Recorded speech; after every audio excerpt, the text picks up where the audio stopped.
बिस्मिल्लाहिर्रहमानिर्रहीम। अस्सलाम वालेकुम डियर स्टूडेंट्स, कैसे हैं आप सब? होप्स आप सब लोग ठीक ठाक होंगे और खैर वाफियत से होंगे। आप लोग देख रहे हैं स्टडी टाइम यूट्यूब चैनल। अल्लाह पाक आप सबको कामयाब करें, आमीन सुम आमीन। तो स्टार्ट करते हैं अपना आज का टॉपिक। आज मैं आप लोगों के साथ फर्स्ट ईयर का chapter number 3 sir Syed Ahmad Khan के अदात व ख़साइल जो आप लोगों का चैप्टर है उसका खुलासा आप लोगों के साथ शेयर करूँगी। तो स्टार्ट करते हैं।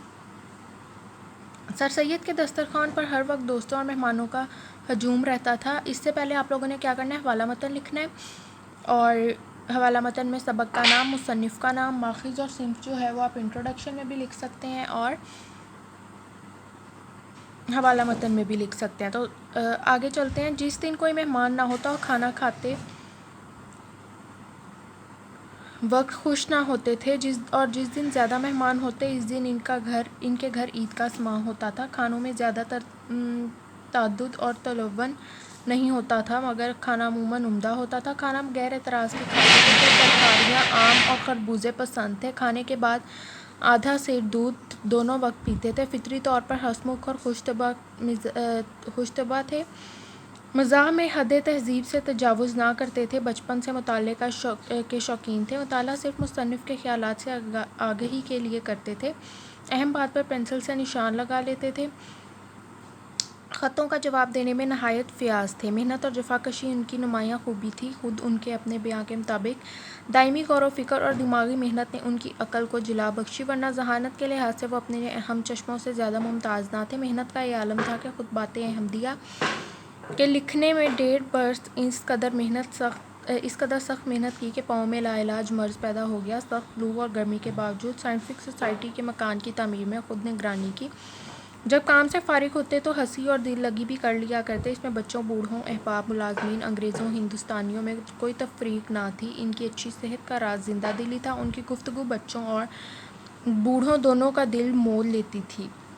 सच्चाई सर सैयद की ख़ास सिफ़त थी। उनकी आज़ादाना तहरीरों से आज़ाद उर्दू अदब में सच्चाई और आज़ादी की बुनियाद पढ़ी और लिखने वालों को ये हौसला मिला कि सच लिखते हुए दूसरों के तौनो मलामत से खौफ ना खाएं, इस बात का ख्याल किए बगैर कि कोई उनसे मुत्तफ़िक है या नहीं, सच बात डंके की चोट पर कह देते। रास्त को जज़्ो ईमान समझते, इस बात से बहुत सदमा महसूस करते कि उन पर हक़ गोई के ख़िलाफ़ इल्ज़ाम लगाया जाए। सर सैयद खुद रासबाज थे। इस तरह रासबाजों की दिल से कदर करते थे। दूसरे मोहब्बत और उल्फ़ात का मादा सर सैयद में मामूली आदमियों से ज़्यादा था और इसीलिए उनके तमाम ताल्लुकात में मोहब्बत का ज़हूर बदरजा गायत पाया जाता है। दूसरों से मोहब्बत का जज्बा बदरजा अतम मौजूद था। अपने वतन से मोहब्बत मिसाली थी। कौम की हमदर्दी से उनका दिल मामूर था। वो अपनी कौम को महज़िब और तालीम याफ्ता देखने के ख्वाहां थे। ये इसलिए तमाम उम्र कोशां रहे। जंग आज़ादी में दहली की तबाही इनके लिए दिल का नास्तूर बन कर रह गई।